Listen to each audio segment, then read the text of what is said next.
Две лица откочани се здобиле со потешки повреди откако во расправија биле нападнати со нож и им се нанесени убодни рани. Потоа завршиле во болница. Од Министерството за внатрешни работи информираа дека околу 1 час од пополнок полициски службеници од одделението за внатрешни работи од Кочани го лишиле од слобода 26 годишниот МН од селото Спанчево, откако било пријавено дека тој со остар предмет ги нападнал 35 годишниот ОС и 25 годишната БЈ од Кочани. Поради тешките повреди, лицата итно биле пренесени во клиничката болница во Штип. Од таму информираа дека се примени двајца пациенти со убодни рани и скршеници, при што машкото лице било во тешка клиничка состојба, со убоди во пределот на вратот и во левата рака. Имало тешко краварење и било однесено во операциона сала каде е извршена интервенција. Подоцна повредениот е префрлен на одделот за анестезија. Направено е испитување за компјутерска томографија, но не се утврдени други повреди и во моментот е во стабилна состојба. Кај пациентката биле констатирани убод со нож и скрашеница на клучната коска, но таа е надвор од животна опасност и е сместена на одделот за хирургија, информираа од клиничката болница во Штип. Од полицијата додадоа дека истрагата се уште е во тек и по комплетирањето на случајот против напаѓачот ќе биде поднесена соодветна пријава.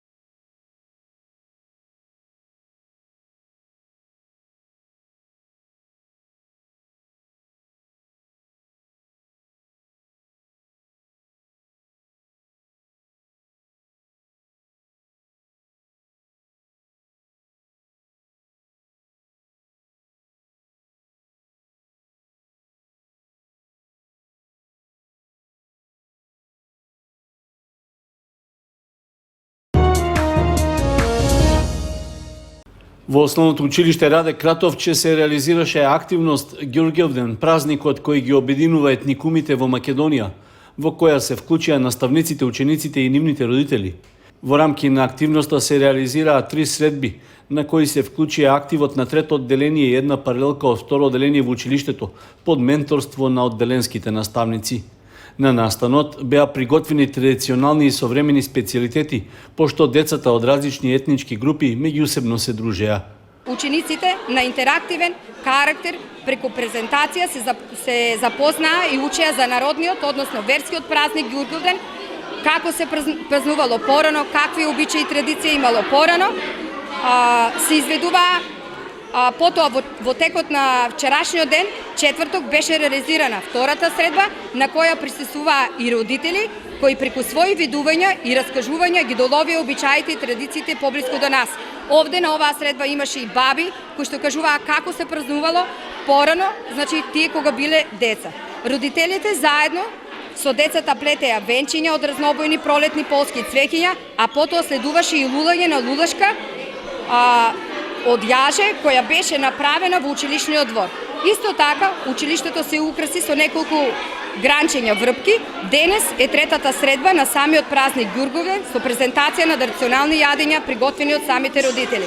Активноста по повод Ѓурѓевден е дел од проектот Инклузија на децата кои се надвор од училиштата во образовниот систем, а истата е оценета како позитивна за социјализација и надминување на етничките и други бариери меѓу најмладите. Имавме стипендирано 12 деца од фондација Песталоци.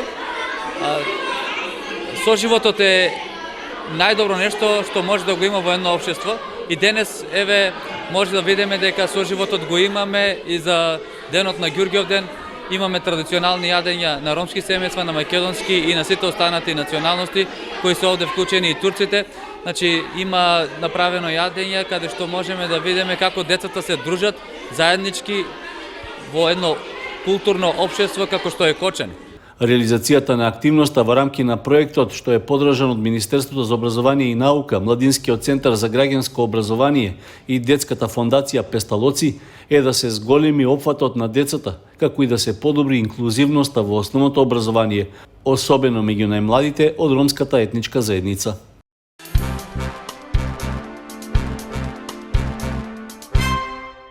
Во локалната самоуправа на Кочани беше организиран прием за учесниците на фолклорниот фестивал Традиционални ѓурѓовденски обичаи, песни и ора, чиј домаќин и организатор е фолклорниот ансамбл Љупчо Сантов од Оризари. На средбата имаше представници од домаќините, како и гостите од фолклорниот ансамбл Биела од Херцег Нови во Црнагора. Тие го запознаа градоначалникот Љупчо Папазов со програмата за овогодишната манифестација, а беа разменети мислење и искуство до сегашните активности. Тридневниот фестивал почна со концерт во село Видовиште, а продолжува со настап на фолклористите во Оризари и Зрновци. Во Оризари, каде што е централната манифестација, каде што на традиционален начин ќе биде прикажен сукањето на зелник, правењето на масло, биење на млеко и ќе има учество на 10 фолклорни ансамбли од Македонија и гостите од Црна Гора. По завршувањето на концертот следува дегустација на традиционални јадења. Оваа година ќе биде збогатено, покрај тоа што ќе има зелници, ќе има и други традиционални наши македонски јадења кои што ќе имаат можност да ги пробат нашите гости од странство и нашите гости од Македонија. Фестивалот продолжува и утре со фолклорен концерт во Зрновци, каде што исто така ќе имаме учесници околу 10 игрорни групи, каде што ќе биде прикажано исто така традиционални ѓурѓовденски игри во паркот во Зрновци и по завршувањето на фолклорниот концерт ќе има дегустација на традиционални. Освен од Црнагора, на фестивалот Традиционални ѓурѓовденски обичаи, песни и ора, што го организира нашиот фолклорен ансамбл, има гости и од Република Србија.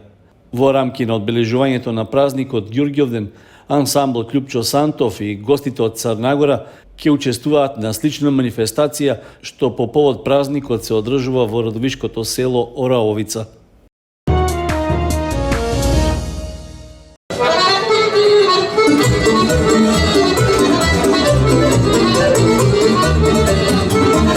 Во Кочани се одржа музичка вечер со настап на познати хармоникаши од земјата и странство. Повод беше промоцијата на италијанскиот производител на хармоники Сива и Фигли, кој е добро познат бренд во музичките кругови. Меѓу гостите на вечерта беа собствениците на компанијата од Италија, кои ги представија најновите модели на својот инструмент. Организатор на настанот беше нашиот маестро Сашко Велков, со што по подолг период пауза поради мерките поврзани со пандемијата од COVID-19, во Кочани се одржа поголем културен настан со меѓународен карактер.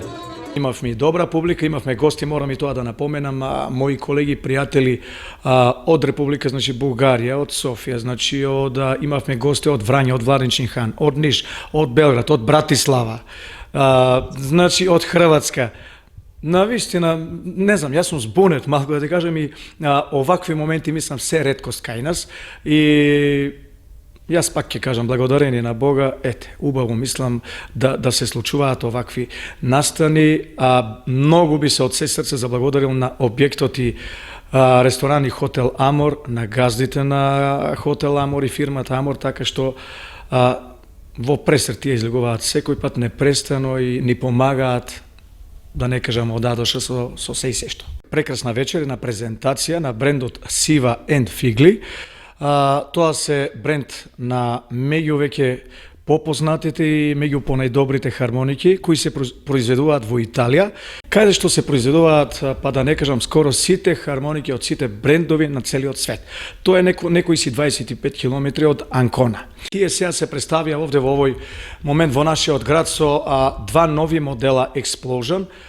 Имат и претходни, значи тоа се модели меѓу подобрите. На музичката вечер настапија и млади хармоникаши и ученици на маестро Велков, како и гости од Србија, Италија, Хрватска, како и од реномирани музички состави од нашата држава. Според најавите на организаторот, се очекува во наредниот период интензивирање на одржувањето слични манифестации со можност тие да бидат представени и пред пошироката јавност.